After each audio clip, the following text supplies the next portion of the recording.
Hey guys, Sure Midget here. I'm going to be doing a more formal review on the Valkin V12 engine, HPA engine. Now this is actually my engine now, and it used to be a friend's. I ended up buying it from him because he's getting out of airsoft. Now I do have a video on my YouTube channel back about a year and a half ago where I reviewed it, and it was really long, so I'm going to try to make this shorter, and I'm going to actually put more information in here because I've actually used this. Plus, I've had other HPA engines now. I have an SMP in my UMP.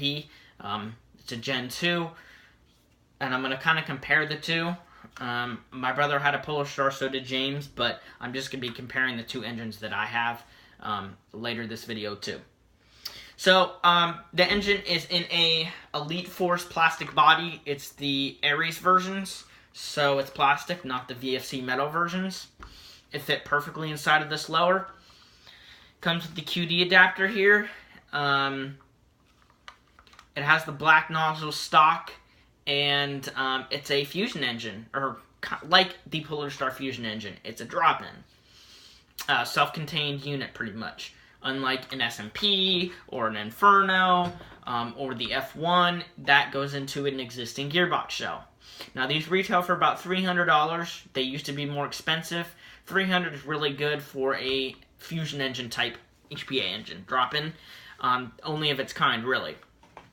The fusion engines by Polar Star are about $500, and these are about $300. And if you find these used, you can get them for about $200, which is incredible. I got mine for $200. Now I'm going to go into cons. So one con is that the trigger is proprietary. This trigger here, it's a standard M4 trigger. It is proprietary. You can shorten it, and that's what I did, but you cannot replace it. Okay, it is proprietary. That is one bad thing about it. If it wasn't proprietary, you know I'd have a retro arm straight trigger in here. But the trigger is very responsive. The electronics are very responsive. More responsive than my SMP version 3 board. That board is not responsive. Yeah, I cannot put my finger in the trigger and go like that. If I do, it skips a lot. About 1/3 of the trigger pulls actually shoots.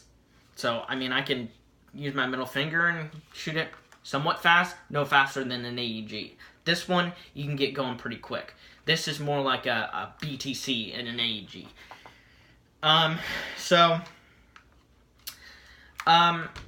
It comes with a black nozzle. I'll go ahead and show you that. And the black nozzle is not very air efficient.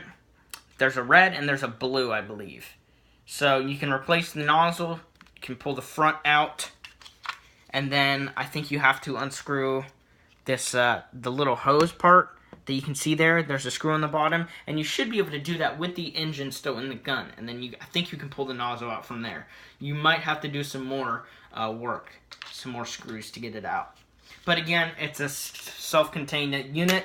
On the side here, I did notice this is 40 to 200 PSI. So apparently, according to that, this can go up to 200 PSI. That might be why the FPS is low, because it can go up so high. I don't know, but I would run it over 120. At 120, with my 602 barrel, short barrel, it gets about 390, 380 FPS. So not too bad, but not too good. The programmability of this engine is pretty good. Now in the stock, there is a JST LiPo. Right here, I have a 350 milliamp in here, and then a 350 milliamp in my SMP. This has no MOSFET board, or FCU, I mean. It's not an AEG. It has no FCU inside of the buffer tube, so it can fit into pretty much all buffer tubes. And actually, most HPA engines, you can get the cord, the data cable that comes out, and then you can plug it in, so it'll still fit in pretty much all buffer tubes, because that cord can get by, and then the cord is long enough to plug the FCU in and then stuff it in the stock. At least that's how the Polar Stars are, and the SMP, Gen 2 at least. So the FCU is built in. You do, basically, it's a sequence of trigger pulls, kind of like a BTC MOSFET. You hold the trigger down, and then you switch to semi, and you can, there's a lockout mode, there's rate of fire adjustment, there's actually, you can adjust the milliseconds, so your trigger response is pretty much better. Now, I'm not an expert with that, but actually, I'm running 3 milliseconds, 3 or 4, and it is super good. I can just, It's so quick, and it sounds so good. Now, in order to feed on full auto, it has to be at, what, 6 milliseconds? So if I want to shoot full auto, I have to adjust to 6 milliseconds for it to feed. I have it set for, what is it, 35 rounds a second. I'm going to go ahead and check. Okay.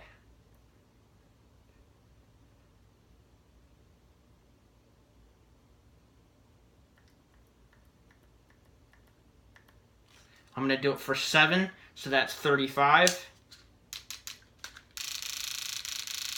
So that's 35 rounds a second right there. And again, it doesn't feed unless it's at 6 milliseconds. And I like to run it at 3, okay, for super good trigger response. But the difference between 3 and 6 isn't all that much, so I should just put it to 6. But for CQB, I can only use semi-auto only, so I might as well put it for, like, the most instant cycle speed as I can. Now I'm running an Aries rotary hop-up. I just got a 6.02 barrel by ZCI. It's a steel barrel.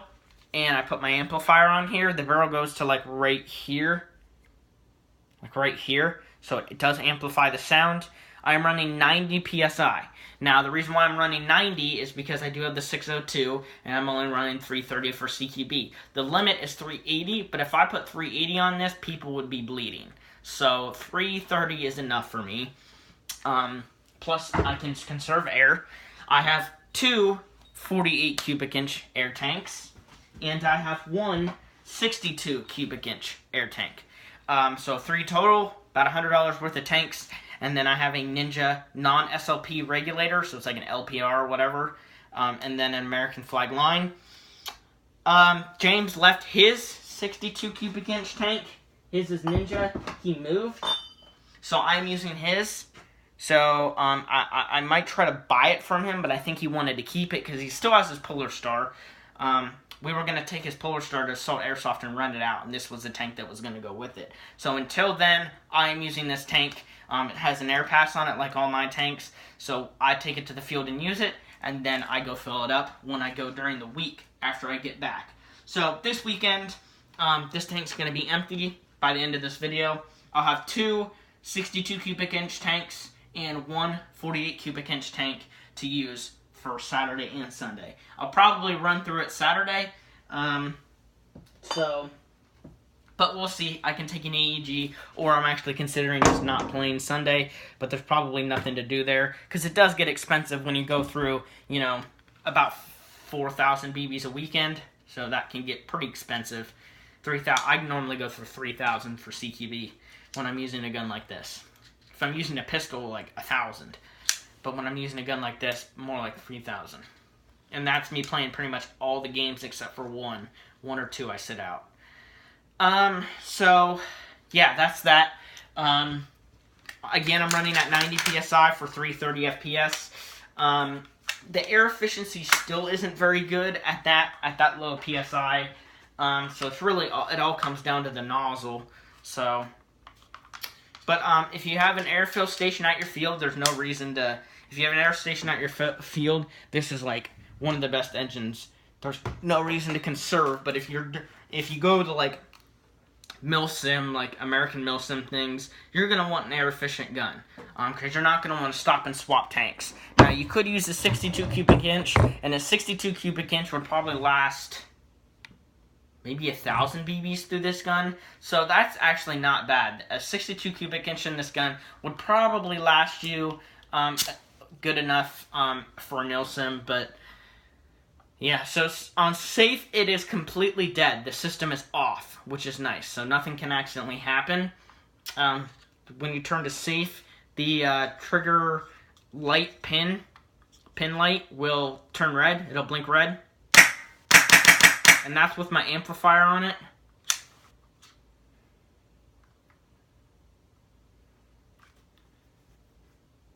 And that's for 3 milliseconds.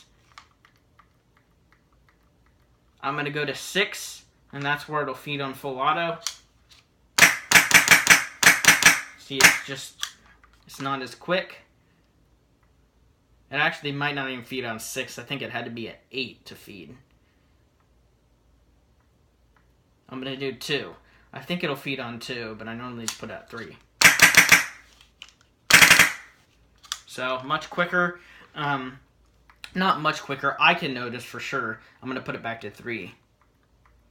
So 3, that's how easy to program it is. So pretty much if I cannot use semi-auto, or I cannot use full auto on this configuration. And then basically, if I want to do full auto, this is all I have to do. Wait for them to blink. 1, 2, 3, 4, 5, 6, 7, 8. Wait for it to blink. Put it back, and now I can use full auto. And it'll feed.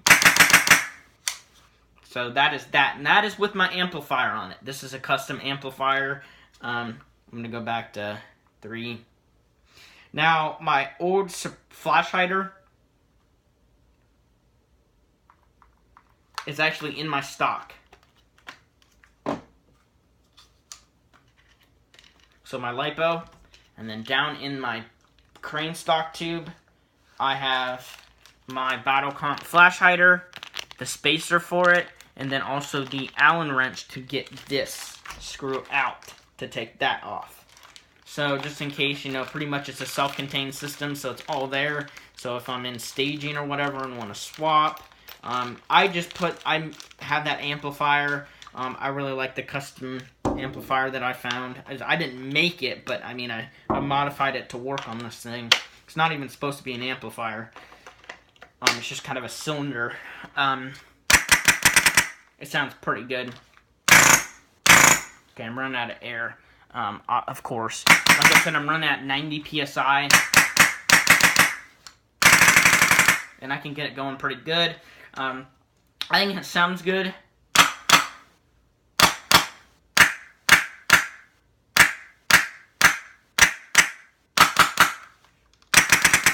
So, I'm really happy with the performance of this thing. Again, con is that the trigger is proprietary, and the air efficiency is pretty bad.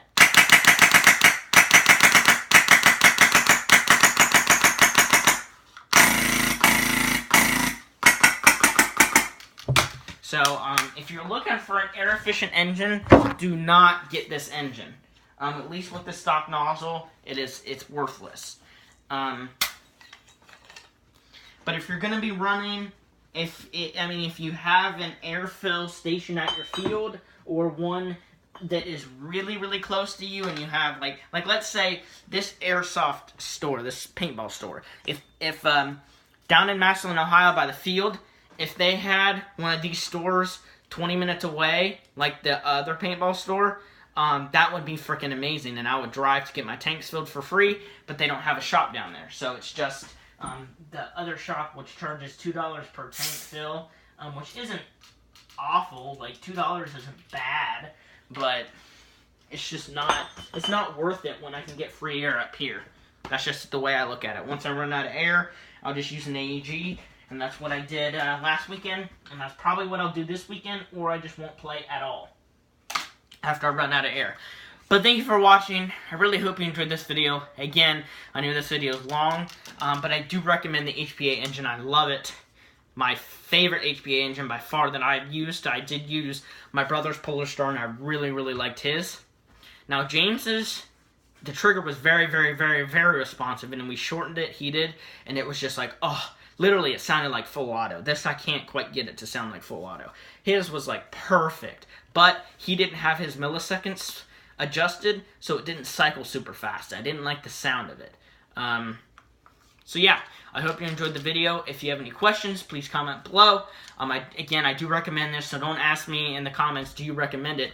I recommend this. It has my seal of approval. Some people will say that the electronics are outdated. Okay, well, the Polar Star electronics would be outdated because, like, the Bluetooth system came out. So the original Polar Star electronics you could consider outdated, which isn't really true. This one has one-of-a-kind electronics, which is very innovative with the trigger system. I don't consider it outdated. The only thing that is, I guess you could say, not user-friendly would be the fact that the trigger is not replaceable. That sucks, and that's a design issue. And then the air efficiency, that could be due to your bore width, circumference, and that's why I'm using the 602, so it's a little bit better. Getting 330 at 90 PSI, that's good enough for me. But if I